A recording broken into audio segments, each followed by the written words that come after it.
Welcome back to American Medicine Today. I'm Kimberly Bonatti, joined by my husband, Dr. Alfred Bonatti, and we're going to be discussing developing technology and healthcare. Why does this play an important role in medicine today? We keep talking about how expensive is healthcare. When something new comes, usually is adopted or is modified and used by healthcare. Sure. For example, remember that at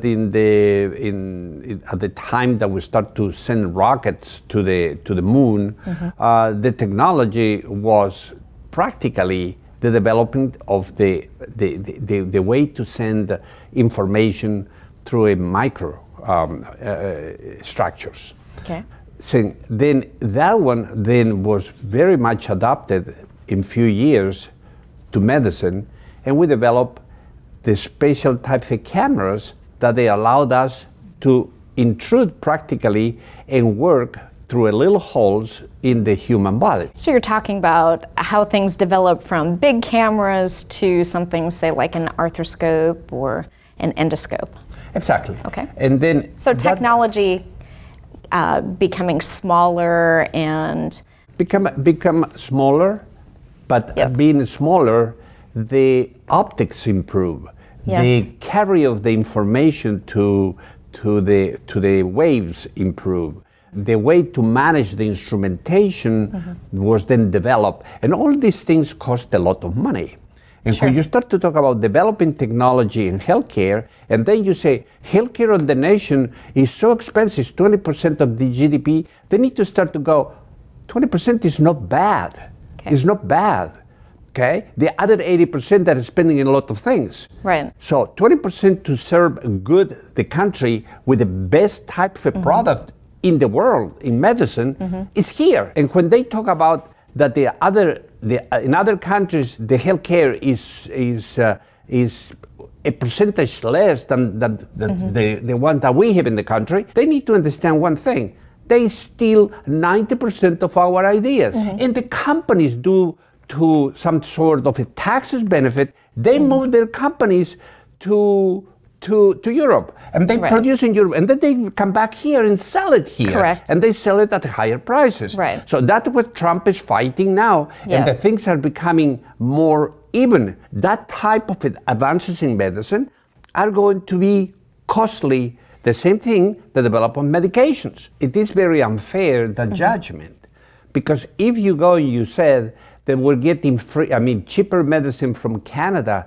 Canada was getting our patents for free. The development that product in this country, imagine, cost $100. Once the patent would transfer to Europe and production and to Canada and to China or whatever the things, that patent then instead of $100 is only $1. Of course. So they can sell the product for $1, and we need to pay here the development of the product for $100. We need to understand that the development is here, the cost of the money is here. We pay really operators and intellectual people here. Do you really think it's good to have something like Amazon allowing patients to go into a portal or having their HIPAA-provided information going to the cloud, and then it goes to Amazon, and they're filling scripts, and it's getting sent direct to the patient? Nothing that is controlled by this amount of powerful companies makes me comfortable. Okay. Nothing. And because the lobbying in Washington, the tremendous amount of money that they produce, and the way that they intrude in our lives, practically they control us. We are a little type of pygmies that they walk with this technology. Correct. Nobody can live today without Google, Facebook, Amazon, and their Apple iPhones. Which brings me to like their little health app that I quite honestly and personally, it's my opinion, I find the health app ridiculous. I want nothing to do with the health app. I've tried to delete it. Apple won't allow you to delete it. And now they're wanting people to use their fingerprints or a face scan to put all their healthcare information on here, on technology that they can't control hackers from getting into. And you want your private healthcare information put on this? And the problem is that they're going to pass laws in the Congress, and they will be obligatory to do that. Because that is how they manage. The amount of money they invest in lobby is incredible, and those lobbies then affect our lives. We need to start to go, Amazon, you're too big. You are creating monopoly. Google, you're too big.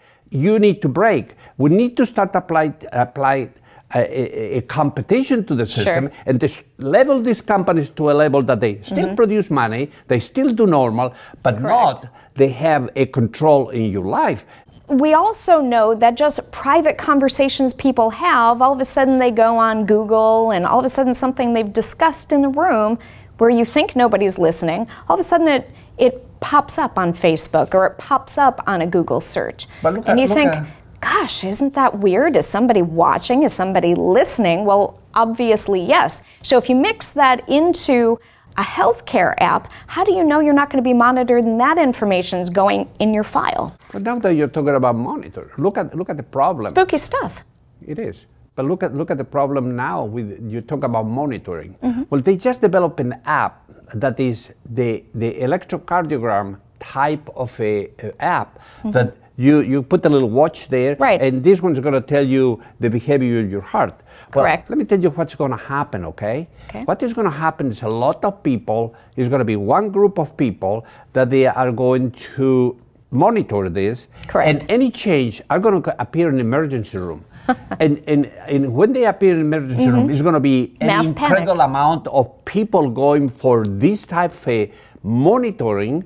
And we're talking about healthcare, expensive healthcare. Well, that's one. All right. Or other people is going to go something different. They're going to go, oh, my heart is okay, I understand. And they're going to ignore it, and they're going to die on the streets. We'll address that in future episodes. Thank you for watching American Medicine Today.